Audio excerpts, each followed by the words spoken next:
Hey guys, welcome back to Tower of Fantasy. In today's video, we're going to be going through who you should reroll for. If you want an actual reroll guide on the reroll process, it takes about 20 minutes. I'll leave a link to the video in the description. You can check that out if you want to reroll. Now in this game, if you don't want to reroll, don't. Pretty much. It's not really a necessary, even close to necessary thing.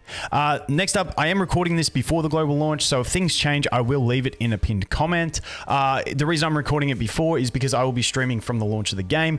So if you have any questions, feel free to drop by stream. I'll be streaming here on YouTube, and you can ask any questions that you have. Next up, I will refer to the weapons because ideally you're really summoning for weapons and you get a skin with that weapon. So I will be referring to weapons often as the character skin that you get with them because it's easier to say, for instance, Shiro instead of Chakram of the Seas. And it's just easier to identify weapons by the characters that they come with as opposed to the weapon name themselves. So that is a disclaimer. I know it gets confusing especially for people coming from Genshin and stuff like that. The next thing is, if you've seen a character around that you really like the gameplay of, go for that character. Have fun. It's a game. We're meant to have fun, not just follow stupid metas. So that would be my number one recommendation. I'm the perfect example. I know that Shiro is not rated very highly by just about anyone, but she is the one I want the most. I like the chakrams, I like the gameplay, I like her abilities and the burst potential for shattering and stuff like that. I like Shiro, so I'm gonna go for Shiro even though she's not meta. So have fun, number one priority. Next up, the cool thing about rerolling in this game is you don't have to have one specific character that you're rerolling for because we have a select ticket. So, you can have like 2 to 3 characters in mind. If you got 2 that you're happy with and 1 you must have, you can reroll until you get one of the 2 that you're happy with and use your select summon on the one that's a must have. Now, I recommend waiting till you go to your 80 pity, not just the 30 pity, so you can have 2 characters summoned or 2 weapons summoned and then use your use your select ticket. But you don't have to be rerolling for one specific character, which is nice. On top of that, people ask all the time about rerolling for Nemesis. I don't see it as viable. I think it would be an absolute nightmare to try and get that many dark crystals per reroll to try and get her. She doesn't have the 30 pity.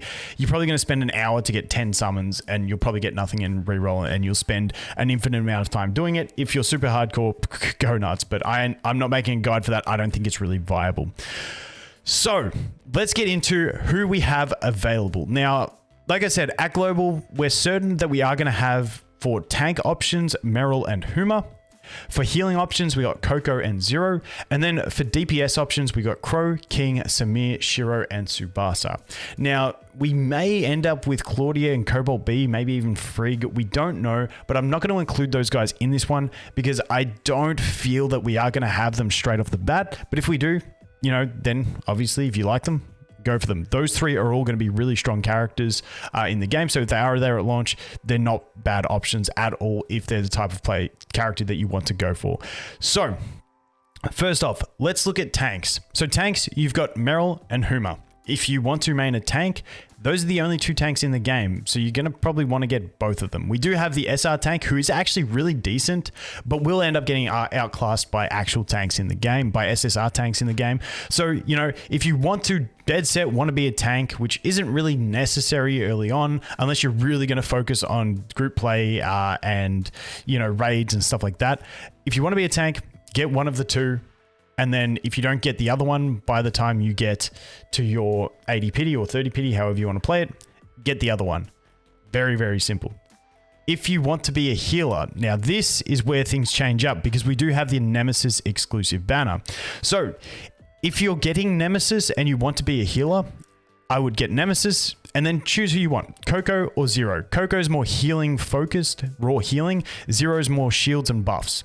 So whichever one you want to pair with Nemesis, you can re-roll for one of them or you can get them from your select ticket, which leaves you with a spare option. So if you want to be a Nemesis healer, the other options you can go for are maybe something like Samir, because she pairs really well with Nemesis as a lightning partner. You could go something like even Shiro, even though she's not the greatest unit, she does help buff your team's damage, and she is a light shatter option for you. So something like those 2, or you can pretty much go for anyone you want. But like I said, Samir would probably be the number 1 because you are running Nemesis anyway. Why not make use of that resonance, giving extra damage to Samir?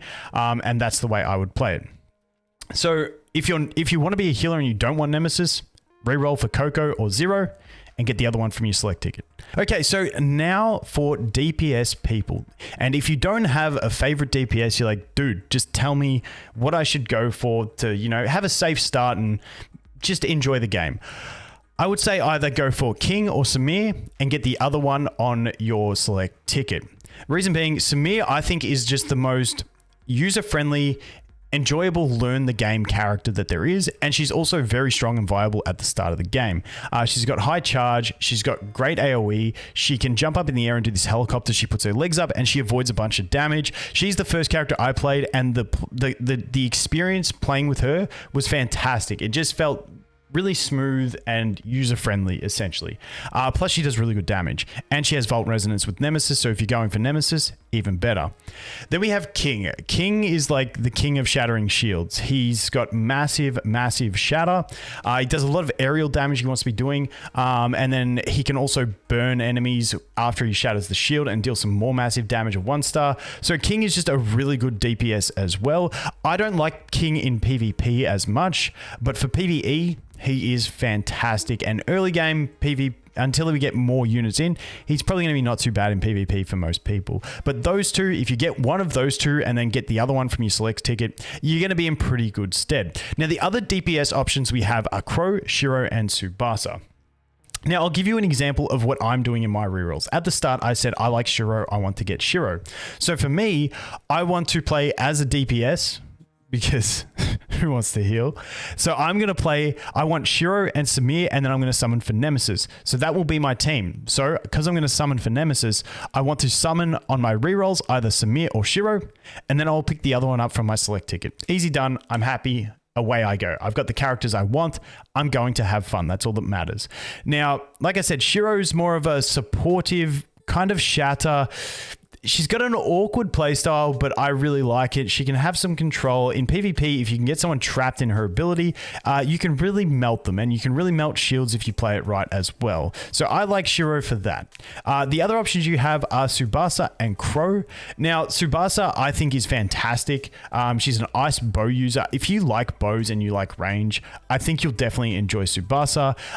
When you start getting star ups into her, she starts playing as a dodge shoot, so she's going to be doing like dodge, attack, dodge, attack, dodge, attack, because she fires these charged arrows. Her ability is on a low cooldown, which is really nice and fun. And it's also like another dodge with firing 3 arrows. So she has good, she has a lot of mobility in her kit, and she's got a bow. Two things that I really like. So Tsubasa is really cool, but I just fell to Shiro for my option because I just can't look past Shiro. And then the other option is Crow. Now, Crow is going to be one for people that, like, if you want to play Crow, you want to go all in on Crow, you want to get his stars. He's going to be like that technical character where I think he's going to be really rewarding if you get good at his playstyle. I tried for a little bit. I didn't like it myself, but he's going to be using aerial attacks and want to be behind enemies at all time. And then he can deal some massive damage. He does have that synergy with Nemesis as well. But when you compare Crow to Samir, Samir is just so much more user-friendly and just better for new players who don't know what they want. I would definitely recommend Samir. And then as you go through the game, if you want a bit more of a challenge on playstyle and stuff like that, then you can look at Crow. But Crow, if you don't know what you want, I probably wouldn't recommend Crow. However, if you see Crow and you're like, I like these high skill cap type characters with cool, cool mechanics and stuff like that, then Crow is definitely one to go for. So hopefully that covers it. That's pretty much every character and when you should reroll for them, what you want to do. Like I said, number one thing is having fun. So pick a character you like, have some fun, and away you go. But anyway, guys, thanks for watching. Hope you have an awesome day, and I look forward to seeing you in the next one. Cheers.